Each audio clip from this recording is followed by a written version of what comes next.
When I was in high school, I had the privilege of climbing the second tallest mountain in Africa. Point Lenana on Mount Kenya stands 16,355 feet above sea level. Typically takes about 3 to 4 days of hiking and camping. It takes you through some of the most spectacularly beautiful and rugged, and in some instances dangerous terrain on the planet. The second day of hiking takes you past tree line to a section that is called the vertical bog. Now, the first time I reached the vertical bog, I was thinking to myself, why is everyone making such a big deal about this? It's a beautiful meadow. Looks like smooth sailing from here on up. Because all I could see was beautiful meadow of grass with some streams running through it and some vegetation. But very quickly I realized that that was just all a facade, because right under that layer of grass is mud, and I got myself stuck in the mud many times. If you're not careful where you step, you could lose a shoe in the mud. One of the other interesting things about the vertical bog is there is no trail. There's no marked trail up this vertical bog. The environment changes too rapidly. So the only way you could get across this vertical bog is by following red and white painted wooden posts in the ground. They stood about 4, maybe 5 feet tall. You would go from post to post to post to post to post all the way across the vertical bog. Keep in mind it would take you, on a good day, 3 hours or so, maybe 2.5, 3 hours to cross this vertical bog following these posts. Another interesting characteristic that was on the vertical bog was some of the plants that grew on there. One plant in particular grew thin and tall, about 5 to 6 feet tall, and they looked very much like those posts. The only difference is they were plants and they were not painted white and red. Now, the first time I ended up on the vertical bog, hiking up there with a group of friends, about 2 to 3 hours into the hike, beautiful day.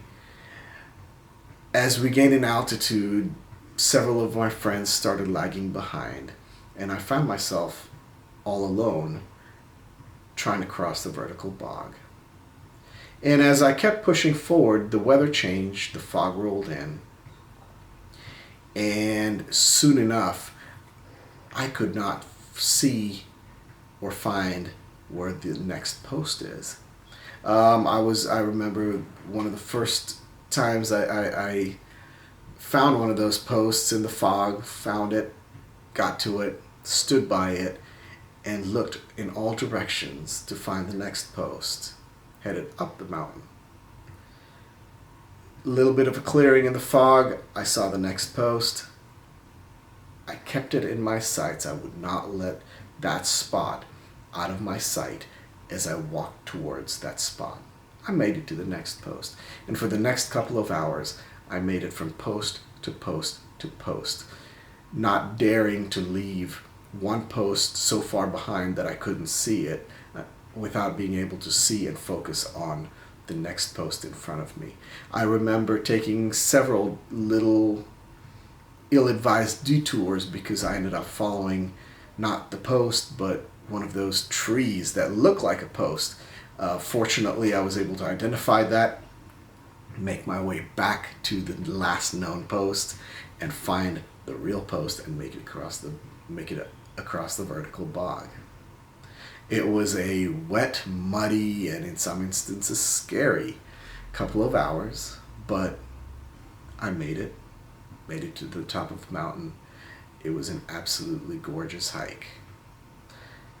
You know, life has its own vertical bog that we all seem to be having to climb, right?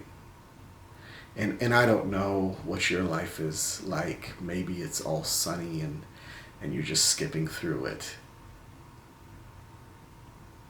Or maybe the fog is rolling in, bringing in uncertainty, fear, maybe financial pain, pain of relationships, social unrest, pandemic, whatever it is. Here's how Paul from the Bible encourages us to run the race to get through life. Here's what he says in Hebrews 12. He says, such a large crowd of witnesses is all around us, so we must get rid of everything that slows us down. And we must be determined to run the race that is ahead of us. We must keep our eyes on Jesus, who leads us and makes our faith complete. He endured the shame of being nailed to the cross. Now he is seated at the right side of God's throne. So keep your mind on Jesus, and you won't get discouraged or give up. Today's song is In Christ Alone. And as we listen to this song, I encourage you to keep your focus on Jesus Christ, to get to know him better, and to take courage in him, because he has already conquered life. He conquered death, and he is at the right hand side of God. Enjoy the song. In Christ alone, my hope is found. He is my light, my strength, my song. This cornerstone, this solid ground, firm through the fiercest drought and storm. What heights of love, what depths of peace, when fears are stilled, when striving cease.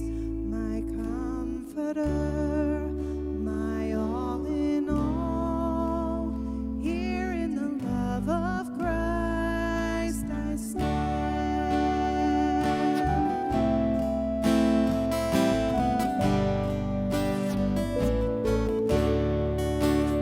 Christ alone, who took on flesh, fullness of God in helpless babe, fullness divine and righteousness, scorned by the ones he came to save. Till on that cross as Jesus died, the wrath of God was satisfied. For every sin on him was laid. Here in the death of Christ I live.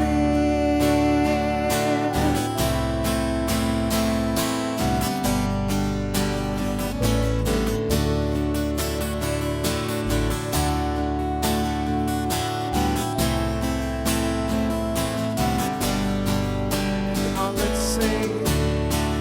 There in the ground his body lay, light of the world by darkness slain, then bursting forth in glorious day, up from the grave he rose again, and as he stands in victory, sin's curse has lost its grip on me. For I am his, and he is mine, bought with the precious blood of Christ.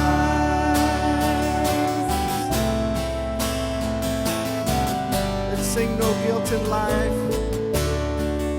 No guilt in life, no fear in death. This is the power of Christ in me.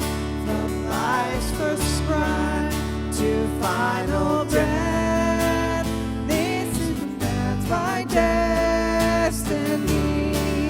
No power of hell, no scheme of man